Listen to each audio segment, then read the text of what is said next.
We are now going through an amazing and unprecedented moment where the power dynamics between men and women are shifting very rapidly. And in many of the places where it counts the most, women are, in fact, taking control of everything. In my mother's day, she didn't go to college, not a lot of women did, and now, for every 2 men who get a college degree, 3 women will do the same. Women, for the first time this year, became the majority of the American workforce.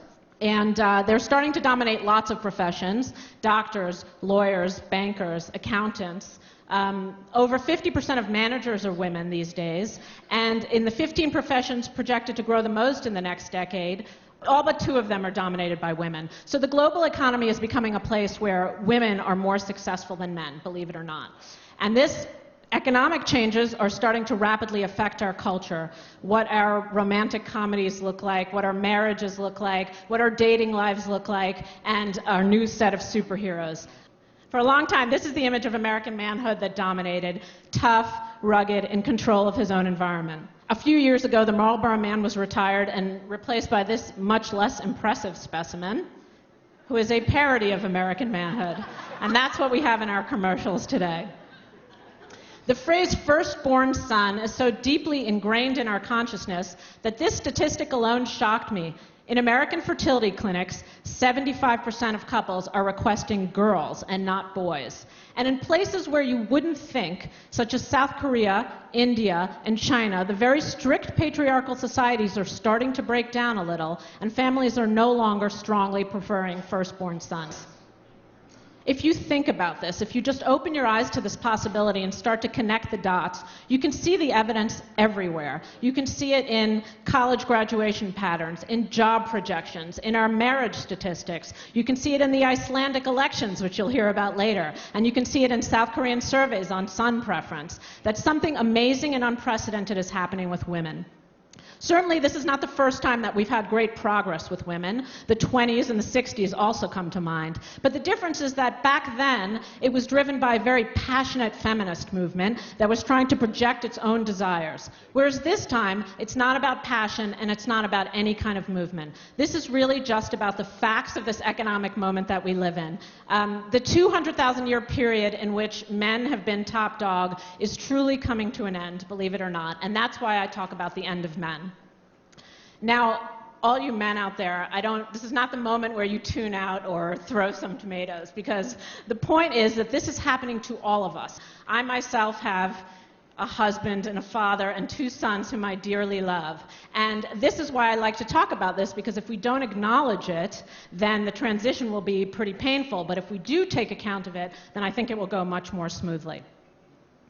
I first started thinking about this about a year and a half ago. I was reading headlines about the recession just like anyone else, and I started to notice a distinct pattern, that the recession was affecting men much more deeply than it was affecting women. And I remembered back to about 10 years ago when I read a book by Susan Faludi called Stiffed, The Betrayal of the American Man, in which she described how hard the recession had hit men. And I started to think about whether it had gotten worse this time around in this recession. And what I realized that 2 things were different this time around. The first was that these were no longer just temporary hits that the recession was giving men, that this was reflecting a deeper underlying shift in our global economy. And second, that the story was no longer just about the crisis of men, but it was also about what was happening to women. And now look at this second set of slides. These are headlines about what's been going on with women in the next few years. These are things we never could have imagined a few years ago. Women a majority of the workplace. In labor statistics, women take up most managerial jobs. This second set of headlines, you can see that families and marriages are starting to shift. And look at that last headline, young women earning more than young men. That particular headline comes to me from a market research firm. They were basically asked by one of their clients who was going to buy houses in that neighborhood in the future. And they expected that it would be young families or young men, just like it had always been. But in fact, they found something very surprising. It was young single women who were the major purchaser of houses in the neighborhood. And so they decided, because they were intrigued by this finding, to do a nationwide survey. So they spread out all the census data, and what they found, the guy described to me as a shocker, which is that in 1,997 out of 2,000 communities, young women were making more money than young men.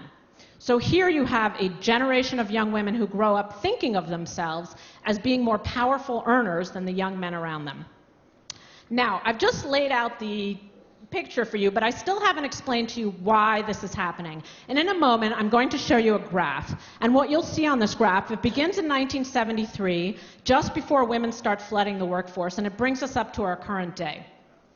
And basically what you'll see is that what economists talk about as the polarization of the economy. Now, what does that mean? It means that the economy is dividing into high-skill, high-wage jobs and low-skill, low-wage jobs, and that the middle-skill jobs and the middle-earning jobs are starting to drop out of the economy. This has been going on for 40 years now, but this process is affecting men very differently than it's affecting women. You'll see the women in red and you'll see the men in blue. You'll watch them both drop out of the middle class, but see what happens to women and see what happens to men. Oh, there we go. So watch that. You see them both drop out of the middle class. Watch what happens to the women. Watch what happens to the men. The men sort of stagnate there while the women zoom up in those high-skill jobs. So what's that about? You know, it looks like women got some power boost on a video game, or, you know, like they've snuck in some secret serum into their birth control pills that lets them, you know, shoot up high. But of course it's not about that. What it's about is that the economy has changed a lot. We used to have a manufacturing economy, which was about building goods and products. And now we have a service economy and an information and creative economy. Those two economies require very different skills, and as it happens, women have been much better at acquiring the new set of skills than men have been. It used to be that you were a guy who went to high school, who didn't have a college degree, but you had a specific set of skills, and, you know, with the help of a union, you could make yourself a pretty good middle-class life. But that really isn't true anymore. This new economy is pretty indifferent to size and strength, which is what's helped men along all these years. What the economy requires now is a whole different set of skills. You basically need intelligence, you need an ability to sit still and focus, to communicate openly, to be able to listen to people, and operate in a workplace that is much more fluid than it used to be. And those are things that women do extremely well, as we're seeing. If you look at management theory these days, it used to be that our ideal leader sounded something like General Patton, right? You would be issuing orders from above, you would be very hierarchical, you would tell everyone below you what to do. But that's not what an ideal leader is like now. If you read management books now, a leader is somebody who can foster creativity, who can get the employees, see, I still say his, who can get the employees to talk to each other, who can basically build teams and get them to be creative. And those are all things that women do very well.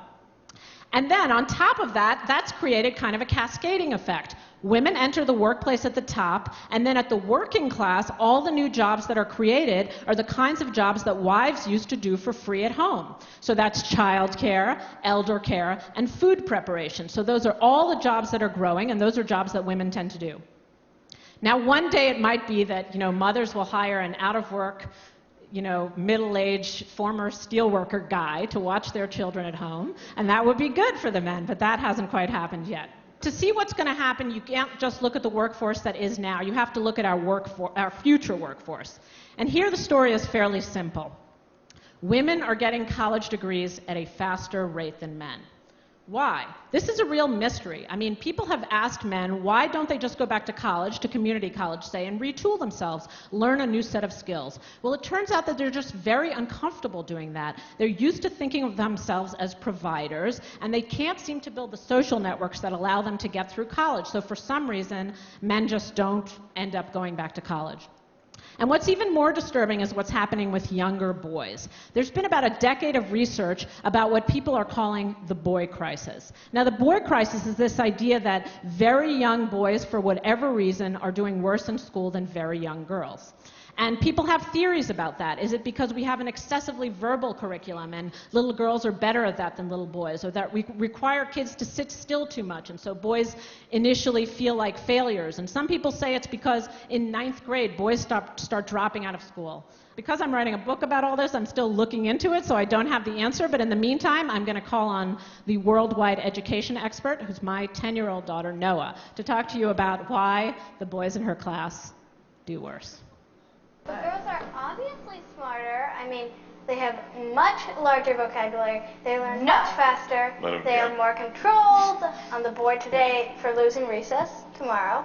only boys. And why is that? Showing they were just not listening to the class while the girls sat there very nicely. So there you go. This whole thesis really came home to me when I went to visit a college in Kansas City. Working class college. Certainly when I was in college, I had certain expectations about my life, that my husband and I would both work and that we would equally raise the children. But these college girls had a completely different view of their future. Basically, the way they said it to me is that they would be working 18 hours a day, that their husband would maybe have a job, but that mostly he would be home taking care of the kiddies. And this was kind of a shocker to me. And then here's my favorite quote from one of the girls. Men are the new ball and chain. Now you laugh, but that quote has kind of a sting to it, right? And I think the reason it has a sting is because thousands of years of history don't reverse themselves without a lot of pain. And that's why I talk about us all going through this together. The night after I talked to these college girls, I also went to a men's group in Kansas. And these were exactly the kind of victims of the manufacturing economy which I spoke to you about earlier. They were men who had been contractors, or they had been building houses and they had lost their jobs after the housing boom. And they were in this group because they were failing to pay their child support. And the instructor was up there in the class explaining to them all the ways in which they had lost their identity in this new age. He was telling them they no longer had any moral authority, that nobody needed them for emotional support anymore, and they were not really the providers. So who were they? And this was very disheartening for them. And what he did was he wrote down on the board $85,000, and he said, that's her salary. And then he wrote down $12,000. That's your salary. So who's the man now? He asked them. Who's the damn man? She's the man now. And that really sent a shudder through the room. And that's part of the reason I like to talk about this, because I think it can be pretty painful and we really have to sort of work through it. And the other reason it's kind of urgent is because it's not just happening in the US, it's happening all over the world. In India, poor women are learning English faster than their male counterparts in order to staff the new call centers that are growing in India. In China, a lot of the opening up of private entrepreneurship is happening because women are starting businesses, small businesses, faster than men. And here's my favorite example, which is in South Korea. Over several decades, South Korea built one of the most patriarchal societies we know about. They basically enshrined the second-class status of women in the civil code. And if women failed to birth male children, they were basically treated like domestic servants. And sometimes family would pray to the spirits to kill off a girl child so they could have a male child. But then over the 70s and 80s, the South Korean government decided they wanted to rapidly industrialize. And so what they did was they started to push women into the workforce. Now, they've been asking a question since 1985, how strongly do you prefer a firstborn son?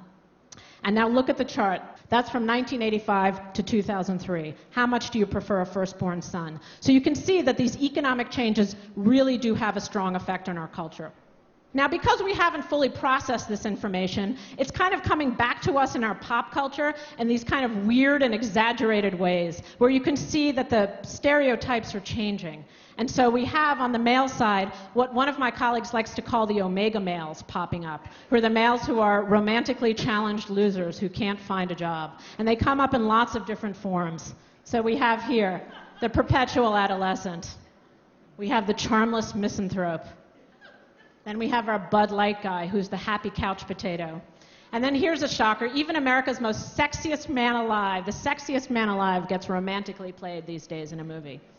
And then on the female side, you have kind of the opposite, which you have these kind of crazy superhero women. You know, you've got Lady Gaga. You've got our new James Bond, who's Angelina Jolie. And it's not just for the young, right? Even Helen Mirren can hold a gun these days.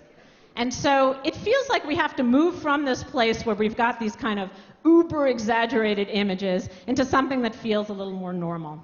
So for a long time in the economic sphere, we've lived with the term glass ceiling.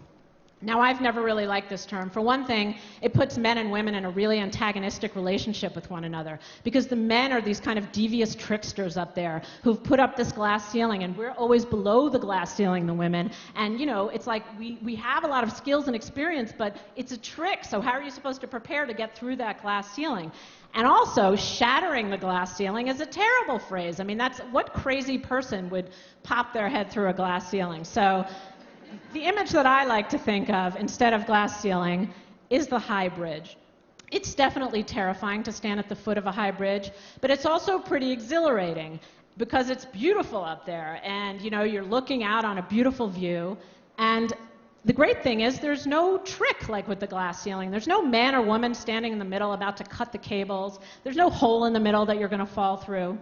And the great thing is that you can take anyone along with you. You can bring your husband along. You can bring your friends or your colleagues or your babysitter to walk along with you. And husbands can drag their wives across if their wives don't feel ready. But the point about the high bridge is that you have to have the confidence to know that you deserve to be on that bridge, that you have all the skills and experience you need in order to walk across the high bridge, but you just have to make the decision to take the first step and do it. Thanks very much.